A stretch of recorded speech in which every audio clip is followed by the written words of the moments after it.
Hi hello నమస్తే, welcome to BRK news. ఈరోజు మన స్టూడియోలో సిఏ నాగార్జున రెడ్డి గారు ఉన్నారు, పొలిటికల్ అనలిస్ట్. సార్ నమస్తే సార్. నమస్తే. ఆంధ్రప్రదేశ్లో లా అండ్ ఆర్డర్ అనేది లోపించింది, వైఎస్ఆర్సీపీ కార్యకర్త మీద ఇంటి మీద దాడి జరిగింది అనేది ఒక నడుస్తుంది. దీని గురించి మీరు ఏం చెప్తారు సార్? ఏముంది, ఇంక ఇవన్నీ మామూలే కదా,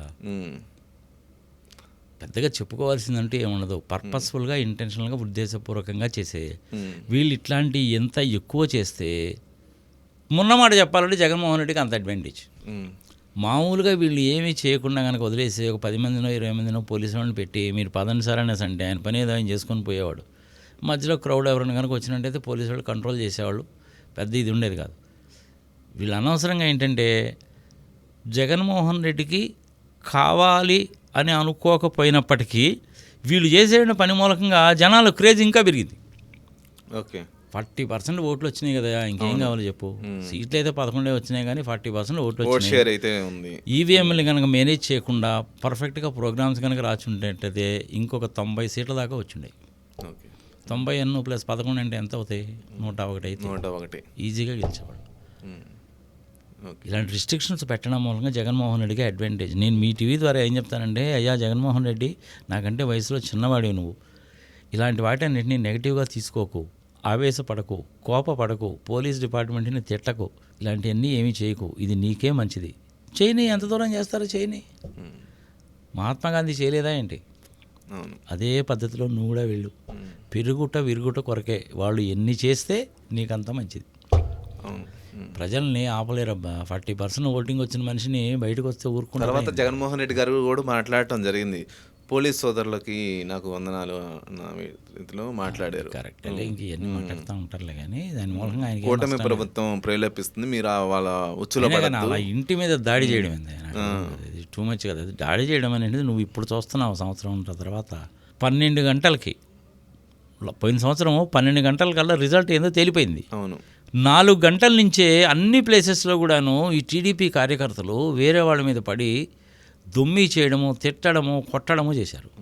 విత్ ఇన్ 4 hours నుంచే. మరి ఇంకా అన్నప్పుడు ఒక సంవత్సరం తర్వాత జరగకుండా ఉంటాయా? మొట్టమొదట 4 రోజులు చాలా దారుణంగా చేశారు. ఇప్పుడు ఇంకా నిజం చెప్పాలంటే చాలా తక్కువ కింద లెక్క. మొన్న జరిగినటువంటి పల్నాడు జిల్లాలో కారు కింద మనిషి చనిపోయిన ఏదైతే ఉందో, అది కూడా జగన్మోహన్ రెడ్డి గారికి కింద కేసుగా మళ్ళీ ఇచ్చడం జరిగింది.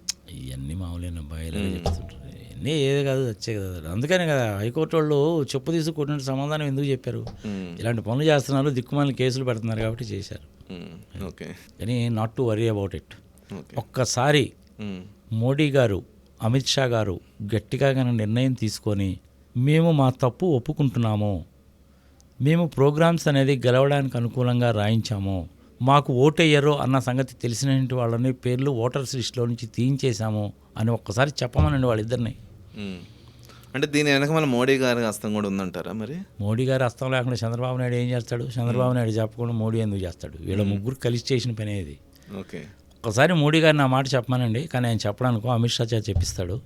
అమిత్ షాని చెప్పమానండి, తప్పని ఏంటిది ఎవడైనా చేస్తాడు. అబ్బా నేను తప్పు చేశానని చెప్పి ఒప్పుకో, క్యాబినెట్ని రద్దు చేయి, మొత్తాన్ని కూడా రద్దు చేయి, మళ్ళీ నువ్వు ఎలక్షన్స్లోకి వెళ్ళు, మళ్ళీ మోడీ గారు గ్యారంటీ గెలుస్తాడు. మరి ఆయన పని చేస్తాడా లేదా అంటే ఆయన నిర్ణయానికి వదిలేద్దాం. ఒకసారి గెలిచిన ఏ వ్యక్తి మళ్ళీ క్యాబినెట్ రద్దు చేయడం అనేది అది సాధ్యపడదు. ఎందుకు సాధ్యపడదు? ఎవరు చెప్పాడు ఇది సాధ్యపడదని? అంటే వాళ్ళు వాజ్పేయి గారు లేరా? వాజ్పేయి గారు 13 రోజులు ఒకసారి ఉన్నాడు, 30 రోజులు ఒకసారి ఉన్నాడు, 13 రోజులు ఒకసారి ఉన్నాడు, 13 నెలలు ఒకసారి ఉన్నాడు. రద్దు చేయలేదా ఏంటి? రద్దు చేయలేదా? మళ్ళీ అధికారంలోకి రాలేదా? 5 సంవత్సరాలు ఉండలేదా? ఓకే, వాళ్ళ చేతుల్లో ఉంది, ఇద్దరి చేతుల్లోనే ఉంది. క్యాబినెట్లో ఎవరు నోరు తెరిచి ఒక మాట మాట్లాడరు. ప్రెసిడెంట్ గారు కూడాను వాళ్ళు ఏది చెప్తే అది ఒప్పుకుంటుంది, వాళ్ళ క్యాండిడేటే కాబట్టి. ఓకే, అది కనుక జరిగింది అంటే అప్పుడు భారతదేశానికి నిజంగా పరువు ప్రఖ్యాతలు పెరుగుతాయి. భారతీయులు అనేటువంటి వాళ్ళు తప్పు చేస్తే ఒప్పుకుంటారు, నీతిగా నిజాయితీగా పద్ధతిగా ఉంటారు. వాళ్ళ విషయాల్లో మనం ఏళ్ళు కాళ్ళు పెట్టామంటే అందరు కలిసి మనల్ని నరికేస్తారనేటువంటి భయం ప్రపంచానికి ఏర్పడాలి. ఇట్టగానే చేస్తే ఇంకా అసలు ఈ ఓటింగ్ సిస్టమ్ ఇవన్నీ ఎందుకు? డెమోక్రసీ ఎందుకు? వేస్ట్ కదా. ఒకసారి ఆలోచించుకుంటారులే ఆయన కూడా, మోడీ గారి కన్నా అమిత్ షా గారు ఒకసారి ఆలోచించుకుంటారులే. ఎనీహౌ ఇంకొక 6 నెలల్లో ఈసీలో కదలిక వచ్చింది కాబట్టి ఈ కదలిక అనేటువంటి రోజు రోజుకి అభివృద్ధి చెంది ఏదో ఒక రోజు మంచి డెసిషన్గా వస్తారు. ప్రపంచం నవ్వుతుందా మనం ఎటుకన్నా చూస్తే ఎటుకన్నా చేస్తే. ఓకే. ప్రపంచంలో అందరికీ తెలిసిపోయింది, ఎలాన్ మస్క్ కూడా తెలిసిపోయింది, ట్రంప్ గారి సంగతి మనకు తెలిసింది. ఏదో ఒక రోజు ఆయన కూడా అంటాడు, ఇండియాలో ఎలక్షన్స్ ఏముందండి, ఎలక్ట్రానిక్ ఓటింగ్ మిషన్సేగా, ఎట్ట కావాలంటే ప్రోగ్రాంలు అట్లా రాసుకొని గెలుస్తారు. మా మిత్రుడు మోడీ అలాగే గెలిచాడు, నేను 180 కోట్లు డబ్బులు కూడా ఇచ్చాను కదా, మీకు ఆల్రెడీ చెప్పాను కదా అంటాడు. కానీ వదిలేయటండి, అన్నీ ఏదో జరుగుతుంటాయి. డెమోక్రసీని చంపకూడదు, జర్నలిజాన్ని ఆల్రెడీ పాతేశారు. ఇట్లా ఓటింగ్ మిషన్లు మేనేజ్ చేసి డెమోక్రసీని కూడా చంపేస్తే దాని మూలంగా ఉపయోగం ఏముంది? దీని మూలంగా 60 ఏళ్ళు దాటినాడు మాకేముండదు. రేపు ఇదే కనుక కంటిన్యూ అయిందంటే రేపు మీ పిల్లలకే ఇబ్బంది, రేపు ఇంకేమైనా జరుగుతుంది. రోడ్డు మీద పడి బొచ్చ పట్టుకొని అడుక్కు తినాల్సిన పరిస్థితి వస్తుంది. ఈ సంగతి ఎంతో జాగ్రత్తగా చూసుకోండి. ఇప్పటికైనా సరే సైలెంట్గా ఉద్యమం రూపంలో తీసుకురావాలి. భారతదేశానికి స్వతంత్రం ఒక రోజు వచ్చింది, 90 సంవత్సరాలు పట్టింది. ఇది కూడా అంతే. కానీ ఇప్పుడున్న రోజుల్లో ఏంటంటే అంత పట్టదు. మీరు ఏమీ చేయాల్సిన పని లేదు, నిజాలు మాత్రమే చెప్పండి, అంతే. లేచిన వాళ్ళు అబద్ధాలు చెప్పబాకండి, నిజాలు మాత్రమే చెప్పండి. మొట్టమొదటిలో ఇబ్బందికరంగానే ఉంటుంది, కష్టాలు ఎదుర్కొంటారు, జైళ్ళల్లో కూడా పెడతారు, కేసులు కూడా పెడతారు, అయినా కానీ తలంచుకోవాకండి. నిజం అనేటువంటిది ఎప్పుడో నిలకడ మీదనే తెలుస్తుంది. ఓకే అండి, థ్యాంక్ యూ. రైట్, నమస్తే.